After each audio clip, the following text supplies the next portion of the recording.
Hello there, and welcome once more. It's Friday, so it must be Emerald Heart Radio. Next week, our clocks they go forward early hours of this Sunday morning. So I know it hasn't been any different for everybody over in America, but it's been confusing for us over here. So anyway, we'll be back to normal service next week. Anyway, welcome, and I'll bring in Dave Ashworth. So, you there, Dave? Good evening, Alan. Evening to all our listeners. It's good to be back on Emerald Heart Radio again, and let's see how smoothly this one flies, shall we, Alan? Well, as I was saying just before off air, I mean, my show last night, Understanding Spirit, I was off air more than I was on air. So I've actually got a internet dongle to plug into my laptop, and if you lose me, hopefully I'll get back on within a few minutes. So we'll see. If I lose you, I'll send the carrier pigeon to let you know you're not there. Well, you're over in Amsterdam. I am. As we talk. So it's 2 minutes past 10 here in Blighty, and it's 2 minutes past 11 where you are. It is indeed. And what time is it in the USA then, Alan? Well, on the East Coast at the moment, it's let me see, that's 4 hours, isn't it? 4 hours at the moment, aren't they? Yeah. Yeah. So it's about just after 6 o'clock. So that's right, isn't it? Right. Yeah, it is for you. I was confused with the extra hour then. Yes. Yes, so, couple of news items coming up later on, but first of all, I think we have to wish you a happy birthday, don't we, Alan, for yesterday? Oh, no, it's today. It's today, is it? It's today. Thank you very much. That's very kind. I want to thank everybody, because I have thanked people individually, but I've had lots of happy birthdays from all my friends over in America and over here in England, so that's really nice. I do appreciate it very much. Yeah. So, is it 72 now, is it? Close enough. I'm 64, so I'm getting there. It won't be long, will it? The speed the universe is moving, you'll soon be 70. Yeah. Well, you're catching me up, you know. Yeah, I know. I'm not far behind. Yeah. Andy Porter, who regular listeners will know Andy, he's been a guest on the show many times. He sent me an happy birthday on Skype this morning, and he says, you're looking well if your picture on Skype is anything to go by. And I replied, I said, yeah, I'm getting younger. I said, in a few years' time, you'll see a 12-year-old. Yeah. Oh, dear. Anyway, right. Shall we start? Shall we launch into it? Yeah. Actually, if I can just start, if you don't mind, Dave, because the title of, today, Why Do We Think We Are Here? And I know you said to me, I've no idea why we're here. And I haven't had a thought, why did that name come to me from Spirit? And all week, I haven't had a clue. Yeah. And then this afternoon, my mum's been in hospital and she's in rehabilitation hospital at the moment. Yeah. And I went to visit her this afternoon. And in one of the side rooms, actually, strange enough, it was the room that my mum was in the last time she was there, back in November. The door was open, and I looked in, and I saw this guy sitting there in a chair, and I thought, that's strange. And then I realised it was a prison officer. Then the door was open to the room, and I looked in, and there was another prison officer, and then there was this guy, he looked probably in his 50s, lying there in bed, and nobody was saying anything at all. And I thought, why is he here? And then he come to me thinking, why do we think we are here? So there's a guy in custody in the hospital, and they got 2 guards with him, not one, and it does make you wonder, and I wonder whether he is lying there thinking, why am I here? Yeah. So. Yeah, well, he might be going any time soon, so he won't be here any longer if he's in the hospital. No. Well, it is rehab, so perhaps he's thinking to himself, "Oh dear, I'll soon be back in my cell again." So, who knows? Yeah, well, I think you gave us that title only a few minutes. So, well, it was the following morning, was it, after last week's show? That's right. This theme, Why Are We Here? And I've thought about that all week. I've thought, well, what are these guides playing at? I thought, it's almost like not a deep-seeking spiritual question, is it? And it's one of those questions that you could answer in 1,000 different ways, and you couldn't prove whether any of them was right or not. It's almost like they're throwing us a curved ball tonight. But I think, wonder, Dave. I was just saying, I wonder whether it's to make us think, make us just literally wonder about perhaps our own actions. Do you think it could be something like that? Well, it could be. Trying to make me think doesn't work. So what came to me, actually, a bit like you, all week I've been popping in and out of this title and nothing's been coming at all. And I think I was thinking about it half consciously today and thinking, well, why are we actually here where we are right now? A bit like you and the prison officers and the guy in the bed. Why is he there right now? Why are we exactly where we are right now? Why are you sitting in the West Midlands in the UK? Why am I sitting in Amsterdam right now? Yeah. And I think if everybody posed that question, why am I here right now? It brings you back to that creation process and us creating our own reality. So certainly when we arrive on this planet, there's only one way you can get onto this planet, and that is through a woman. Yeah.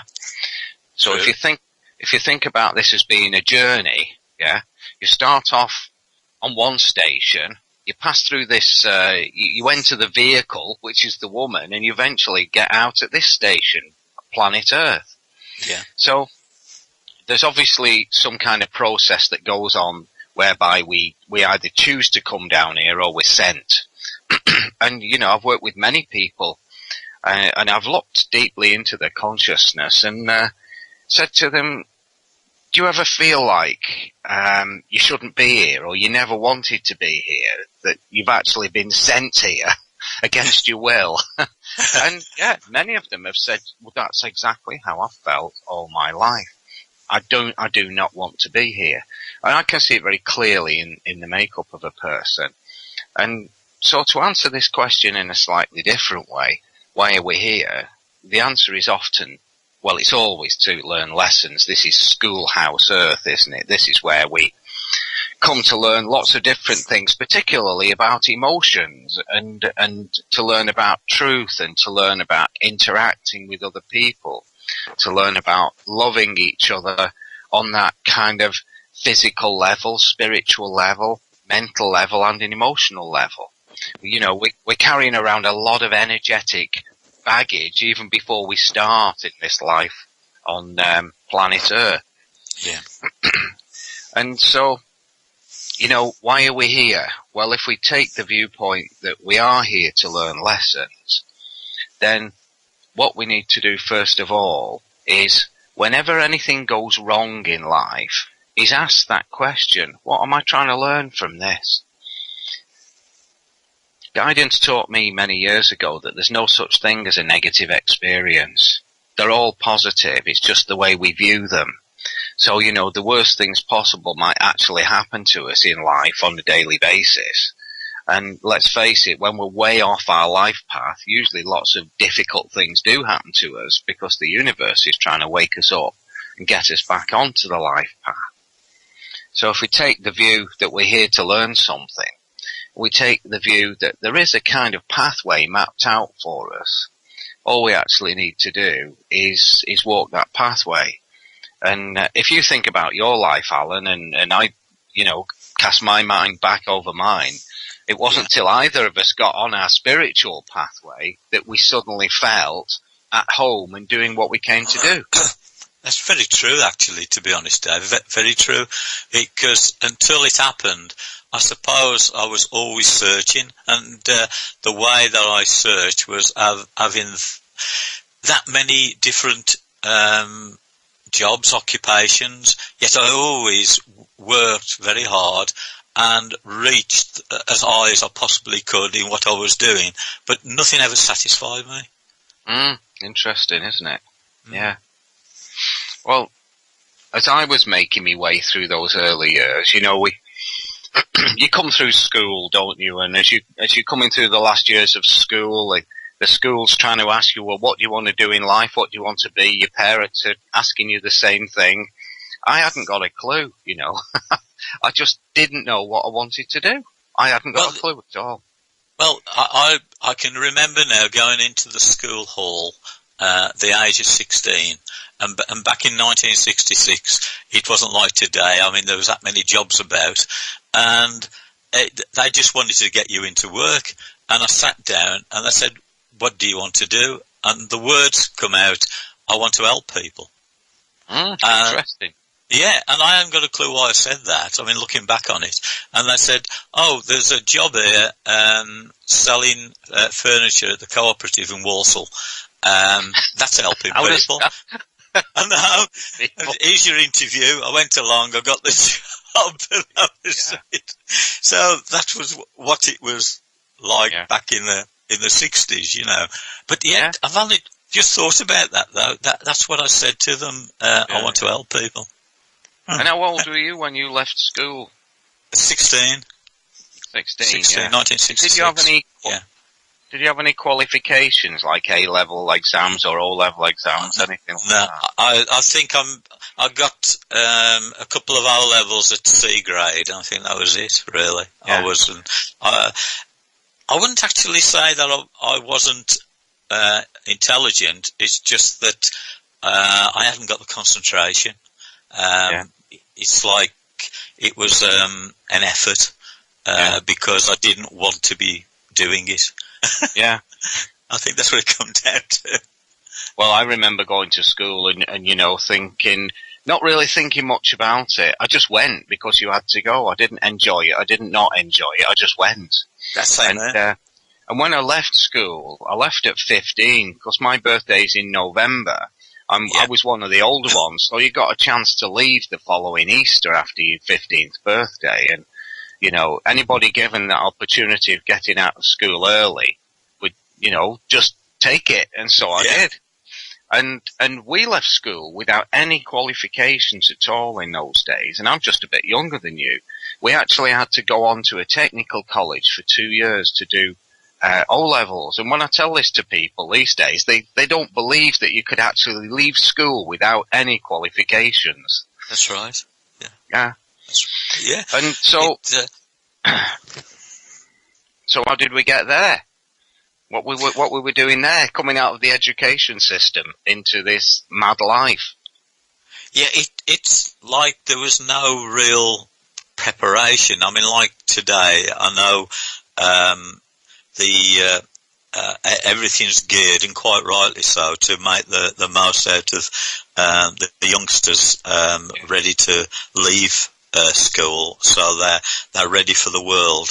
But it seemed like back in the 60s there was no real preparation. It was just about getting you out there and doing whatever. There was no real thought put into it, unless you happen to be really bright, and then they'd push you. But if you was run of the mill, then it was just, get a person a job, that's it.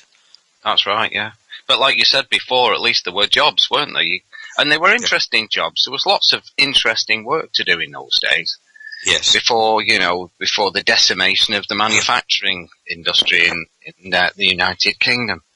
Yeah. But it's interesting listening to you say you were always searching and, going from job to job, searching for what? What were you actually searching for? Do you know what you were searching for? No, that's the crazy part. No, I didn't know what I was searching for. Yeah. It's looking back on it, obviously I was searching for the road that I'm on now, but it wasn't apparent then. at all. Yeah. Well, it's very interesting, isn't it? It's an interesting concept because my pathway was very much the same. I was a seeker like you. And you don't know what it is you're seeking. But I do remember in my teens thinking that maybe I should be a priest because I always had this deep connection with Jesus. Yeah. Dave, that's really strange because I always thought that I should be in a church as well. Yeah. And of course, once you've had your spiritual awakening and that light within, the Christ light within you starts to spill out and fill you full of light, you realise it wasn't the church you were looking for. It was the guy behind the idea of the church. Spot on, actually. It is. And it's interesting listening to you speaking about your jobs and what I found as I went through life. I've been more or less self-employed most of my life. I left school at 15 and went working on a building site at 15, 200 miles away from home, living in a caravan with these other lads. And that was a riotous thing when you were 15, but I couldn't wait to get out the door. And that wasn't because I didn't come from a happy home. It was a very happy home.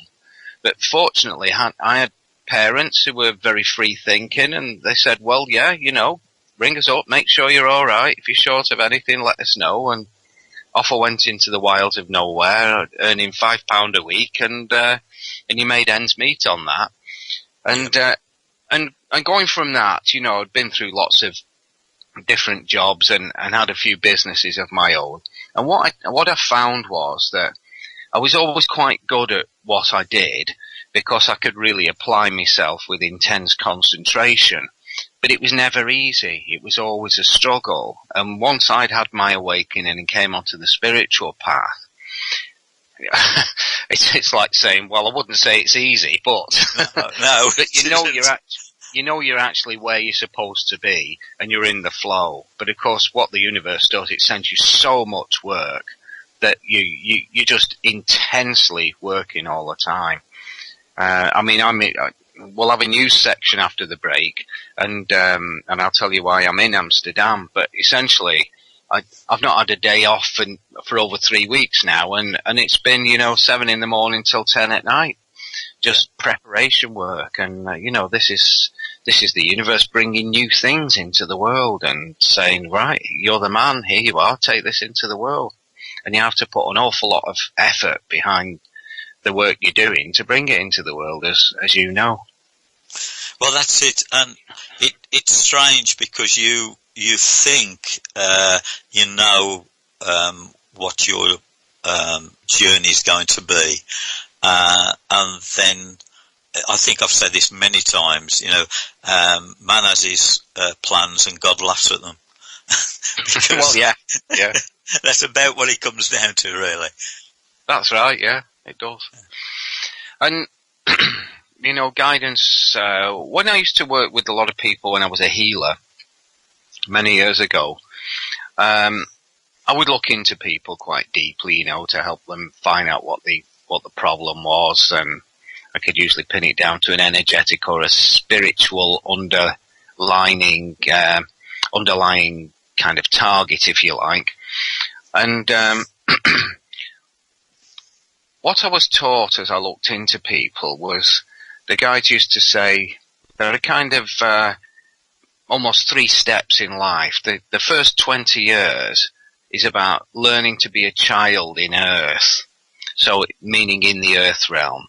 So you're in the Earth realm, just spend the first 20 years learning to be a child. Not learning to grow up, but learning to be a child. The second 20 years is learning to be an adult in Earth. So this is where, you start finding your job and, making a family, carving out your career, whatever it is you want to do. And then between the ages of 38 to 42 is what they call the doorway into awakening. And usually around that age period is when people are called towards the light, or the light within them starts to call to wake them up to the life mission. So it's like you get 40 years to play around and make your mistakes, and then when you hit kind of 40, it's time to get serious and connect into why you actually came here. So if you think back to your own path, Alan, I mean, that's when I had my awakening, right in that window between 38 and 42. Well, actually, with me, I can remember being a teenager, probably about 17, 18, and I dreaded the thought of being 50, and it was like I didn't know what, but something was going to happen when I was 50, and it was like I don't know what it is, but it's something totally different, and I don't know whether I can cope with it. And this was back when I was 18, and I wasn't into any kind of spiritual thing at all then. Anyway, significantly, when I was 50, right, at 46, you and I met for the first time, okay, when I was 46. Okay. You're good with dates. When I was 50, I gave up my employment and to follow my spiritual path. So it was like I was being told way back then, you know. And another thing that happened to me, and I have mentioned this, I think, on one of my other previous shows some time ago. I was probably about 12, 13 years of age. Perhaps I might have been 14. Anyway, it was in the summer. I was out in the back garden, and it was a Sunday morning, and I remember this young man, probably in his early 20s, came out of the back door of our house, and he said hello to me, and obviously I just thought he was visiting, you know, my mum and dad, and he'd got a dowser, a pendulum in his hand. Oh, yeah. And he started to go around, and I said to him, what's that?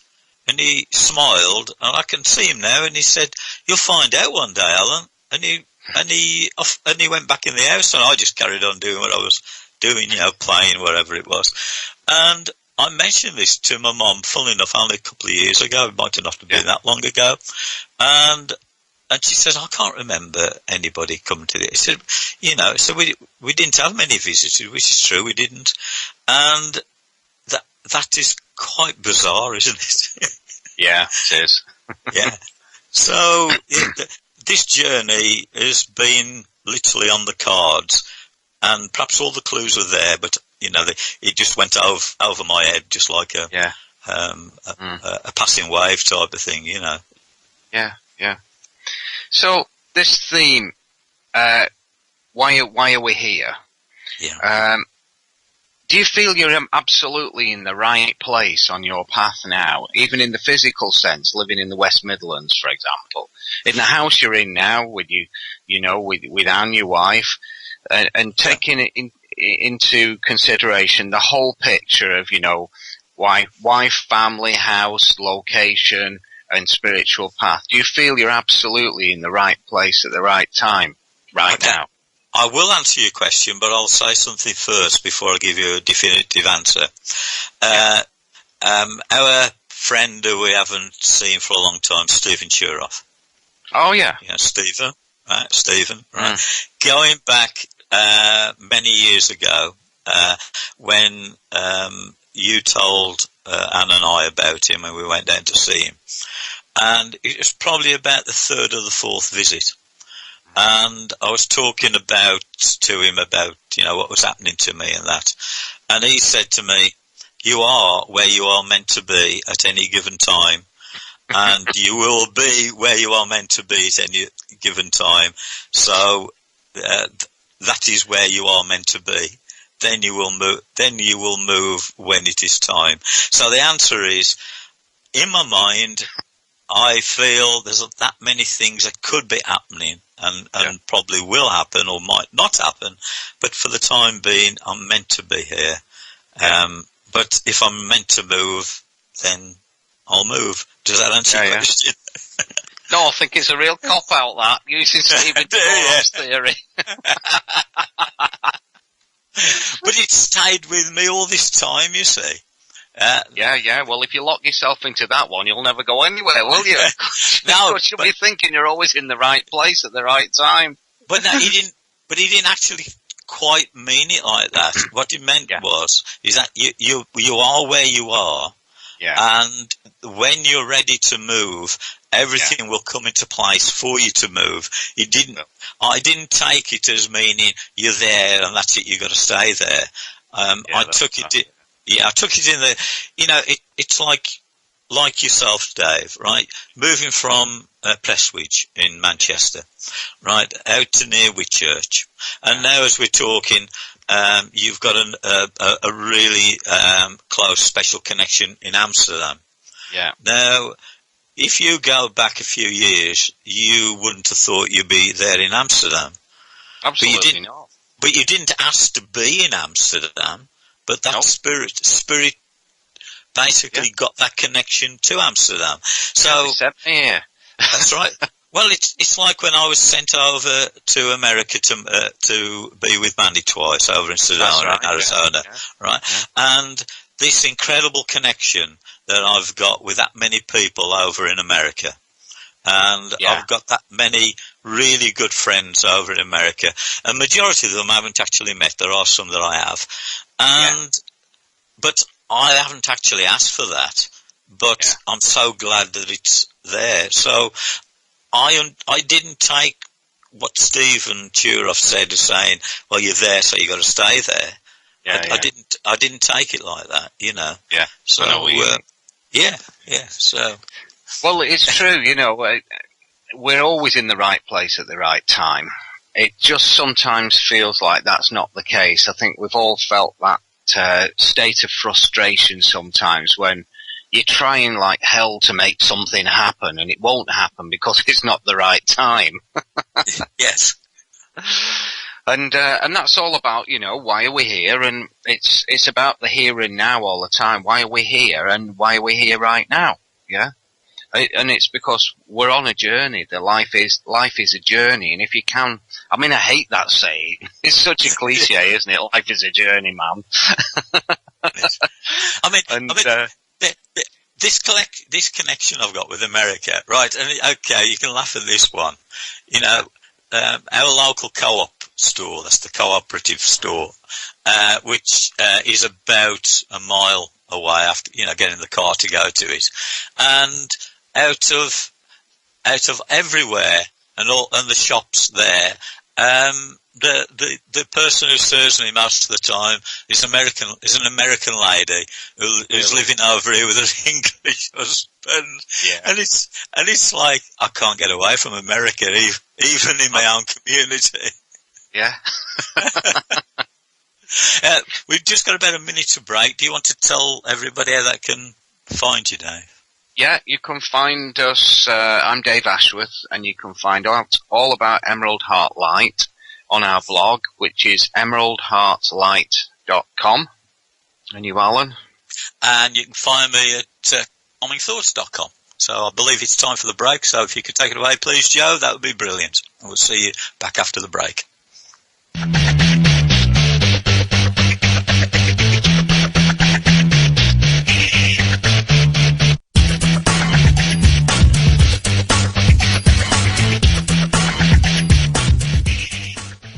Hello and welcome back to Emerald Heart Radio. I'm Alan Cox, one of your hosts, and my other half on this show, Dave Ashworth, should be with us right now. Hi Alan, yes, I'm still here after the break. Welcome back, everybody. I understand you got some announcements that you want to... Yeah, that's right, Alan. Well, as we said before, I'm over in Amsterdam at the moment, and we've been mentioning over the, since Lanzarote at Christmas and January, we've been mentioning the Divine Plan Healing System, which is a brand new healing system that's been gifted to one of the Emerald Heart Elders, which is Lynn Shaw. Lynn is from New York, originally from Cheshire, just down the road from where I am. And but now she's been living in New York for 13 years. And Lynn's an elder of the Emerald Heart, and the elders carry an extremely high light as they move into that position. And Lynn was gifted last October this new healing system called the Divine Plan. And we've been getting it ready. for teaching it. And we're going out tomorrow for the very first time teaching this brand new healing system. The healing system itself is a new paradigm in healing, as without going into too many details and too many of the underlying complexities, it's a new paradigm in healing that really kind of, the thing with the new paradigm is it breaks the barriers or the boundaries that held things in a certain place for a certain period of time. So what you could say about Reiki being one of the first powerful healing systems that flooded into the world was that was a new paradigm. It started to shift people's consciousness, and they wanted to play with this healing energy. And so since that time in the early 90s when Reiki started flooding through the world, we've had a number of other healing systems that have come along that have all been a little bit of an advancement in one way or another, some of them quite big advancements in healing. And then every now and again you get something that bursts through which is a completely new paradigm. And the thing with, as you and I both know, the thing with something that's given from spirit is it comes from that divine source. And what the divine tries to do is to give us things that are simple, but humans tend to complicate them. So this is an amazingly simple system, and the key with it is to keep it simple. So it's great news for us because we're teaching this for the very first time in Amsterdam. So Harriet Kroon is our Emerald Heart practitioner in Amsterdam, and she has set up this first teaching day. Lynn Shaw has come over from New York. Lynn will be doing the teaching. I shall be doing the attunements, and Harriet will be supporting us all in this event. So fingers crossed, we're going to have a great time tomorrow. Well, I don't think you need your fingers crossed. I'm sure Spirit is going to make it a really good and memorable weekend for you, Dave, for all of you. I tell you what, it's been a memorable week, Alan, the amount of light that's been pouring in. I had to just burst out of the door today and go for a walk before my head came off. So, yeah, you're right. It's going to be a great time. Yeah, that Spirit will get you ready for it. Yeah, so that's brilliant. And of course, and then you're going to Switzerland, and did you say Frankfurt? Yeah, we fly back to the UK Sunday, then we fly out again to Switzerland on Thursday for the second of the teaching events. The following weekend is Frankfurt. Then it's Easter weekend, so I'll be having a breather. Yeah. And then the weekend after that, it's on home turf in London.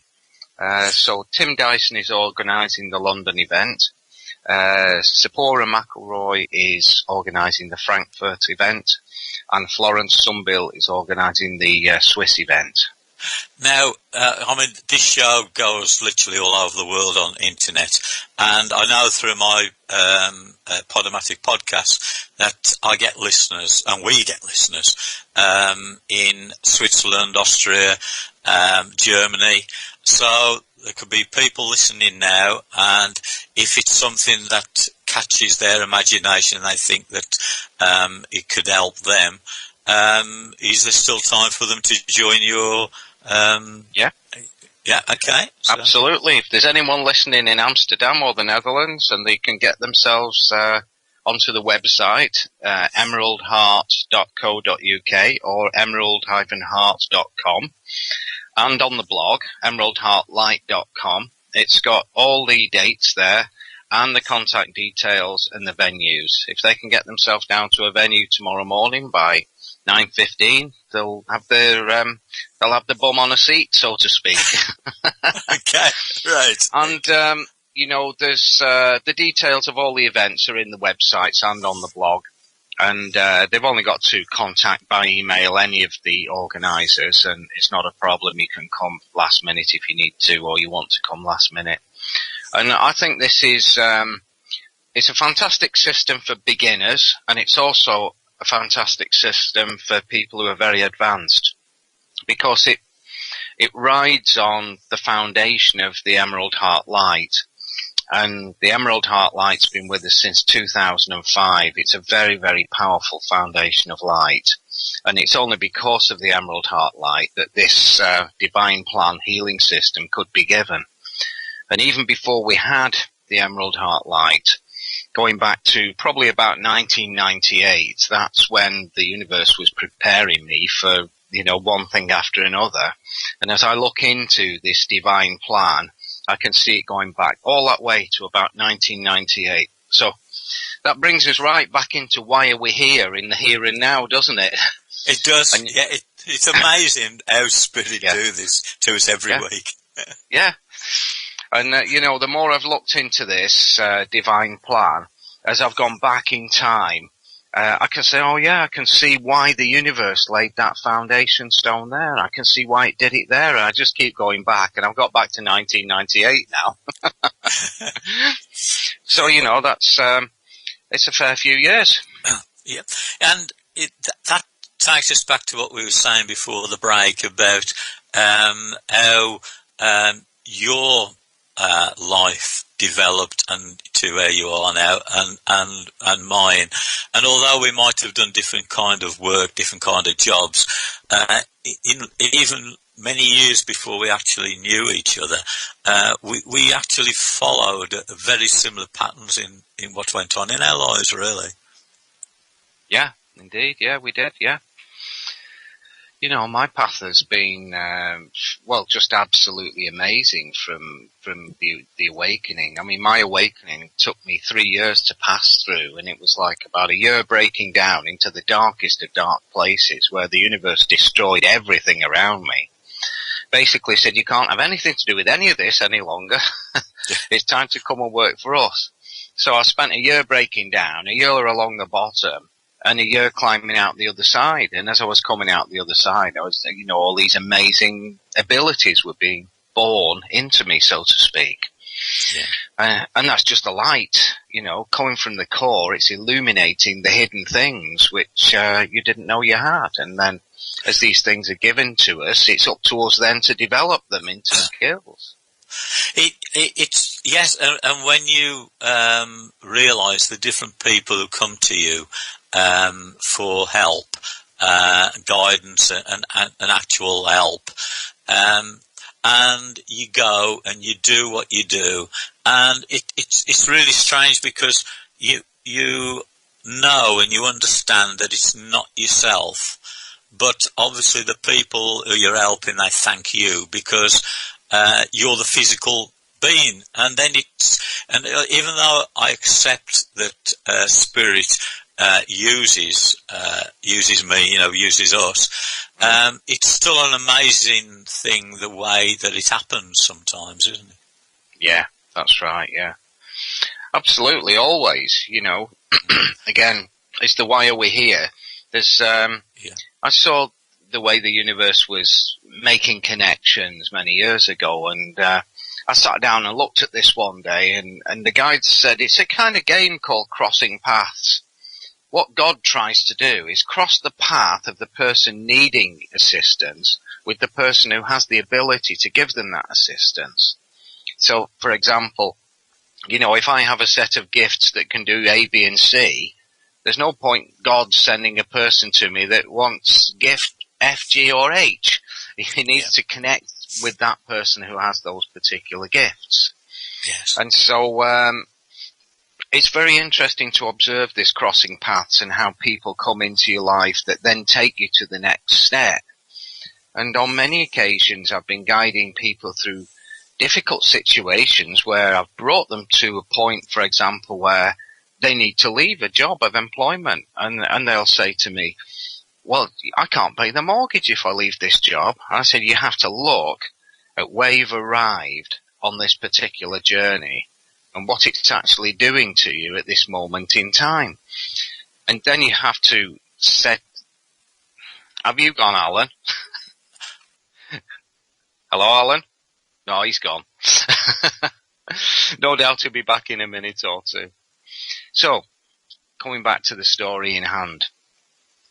So you've got a person who's absolutely distraught. They've come to the end of the road, as it were, with a particular employer. And And what they really need to do is change their life by getting away from this dead-end place that they've ended up in. And what they have to do in that situation is absolutely trust the guidance that's being given to them by whoever they're working with. So if they're working with a practitioner of any description, and they absolutely trust that practitioner, and the practitioner is giving them certain guidance, and the guidance is coming from a high place, there's only one thing you can do, which is trust that guidance. And often, well, always really, what happens in this situation is the moment you find the courage to step out of the difficult situation, then you trigger a universal law, which is called the law of reflection. And what the law of reflection will do is it will honor your courage and your trust in stepping out of that situation, and it will then bring you a new situation. However, that new situation might not be the one that you'd hoped for, or the one that you planned you might get. It might even be a step down or a step sideways. But coming back to this game of crossing paths, often what happens is you take a step down or you take a step sideways, and then what the universe will do is make sure you meet somebody else in that location or that situation or that new job. And yes, they then offer you something else. And so the path is crossed maybe 2 or 3 times. You come out of the dark place that isn't working for you and into a new place that's taking you forward. But you can only do that by absolutely trusting and finding the courage to let go of the old and trust that you will be taken or guided into the new. That's the hardest thing, isn't it, Dave? That is the hardest. Well, coming back to, the Emerald Heart, we have a process in the Emerald Heart which is called the Path of Light. I won't explain all the details, but essentially what the Path of Light does is it connects everybody heart to heart that works with the light. And the only reason I could bring in that Emerald Heart light was because I was taught essentially by the guidance to have absolute trust in everything they said. And they would really spin me some curved balls sometimes to see when I trust it or throw it out of the window and go with what your mind says. And I learned to absolutely trust that guidance. And because I could absolutely trust whatever they gave me, whatever they said to me, that they could then bring me something like the Emerald Heart light, which then began to develop this path of light through my heart that connected my heart with, all the other people that we've raised up over the years. Yeah. Well, you see, with myself, I know there's lots of changes going on with me, what I'm meant to be doing, and I say to Spirit, I say to my guides, whatever's meant to happen, let it happen. I've gone past the stage of worrying about what will be, because as you know, lots of things that are potentially happening with myself, Dave, and I know that those things will happen when Spirit can fit everything together. Yeah, that's right. Yeah, it is. It's like a big puzzle, and it's getting everybody in the right place at the right time with the right vibration. If the vibration's not right, then, the clock won't tick, kind of thing. So there has to be this absolute resonance between all the parties involved. And coming back to that analogy of, working for an outfit where you don't resonate. Yeah. What we're never taught as we're growing up is about this resonating and how we absolutely have to be in harmony with things around us. And if we're not, life is going to be difficult for sure. On about changes, you know that I've been approached and I've agreed to be an editor on a new online magazine. And I've written my first article ready for it, and it should be going out over the next 2 or 3 weeks. And I'll let everybody know more about it when it is. It's going to be called Paranormal Galaxy is the name of the magazine, But I'll let everybody know the launching date.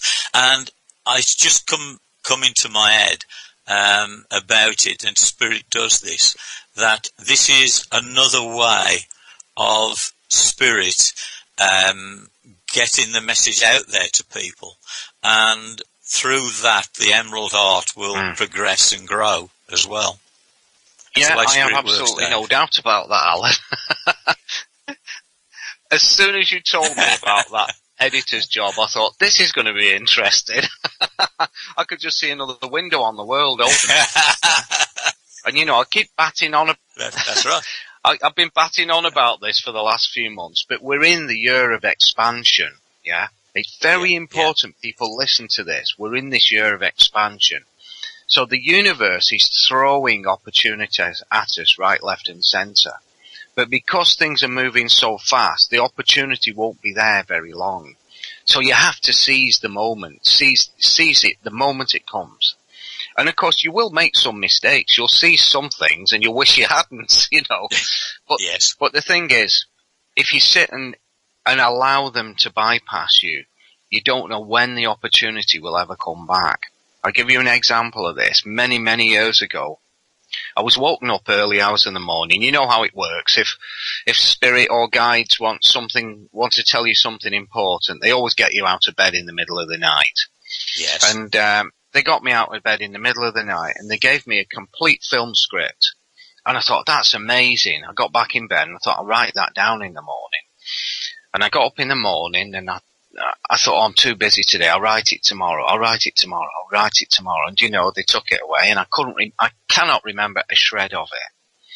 And then some years ago now, probably about 5 years ago, the same thing happened. I was actually staying in a hotel on some island off the coast of Portugal. I can't think what it's called at the moment. Oh, Madeira, that was it, yeah. Yeah. And they woke me up and gave me this amazing film script story on how to change the whole of human consciousness literally in 5 minutes. It was just a stunning, amazing visual plan. And I got up straight away and I scrabbled all around this hotel room for every scrap of paper I could find to write down this film script. And then I got a laptop with me. And over the next few days, I sketched it out. So I sketched most of the story out. And it just needs a few things filling in, But essentially, I've got the story. Not only have I got the story, I've got the know-how in how to do it. And they gave me all the characters, real and imaginary. They gave me the people that would play the parts in the film. It was just amazing. It was great. And I kind of sit there now thinking, well, when are they actually going to send me somebody to make this film? Now we've got it. But, this is about what we've been talking about all night, isn't it? It's being in the right place at the right time. And the thing is, I did what I was supposed to do. They gave me the idea. I seized it immediately. I wrote it up and I put it in a computer file. And I assume somebody is coming along one of these days to make that film. Now, I know why you're saying this, because you know that I've got some really good friends who are actually in the film industry in America. So perhaps that's why you're saying, I don't know, but I'll certainly be talking about it with them. Well, to tell you the truth, I'd forgotten all about them. But just to add another little swerve to this, I have a client who works for a very big picture company in Hollywood. And she's been a client for a couple of years on and off. She comes and goes and she's working through some stuff, etc., etc. And she is a person that's absolutely in the right place to get this film made. And so I mentioned it once, I've not mentioned it again. And you wait and see whether this is the person or not. You just don't know who it's going to be. We're virtually out of time, Dave. We've been told it's got 30 seconds, so right. I think we're going to have to say goodnight. So if I hand it over to you too.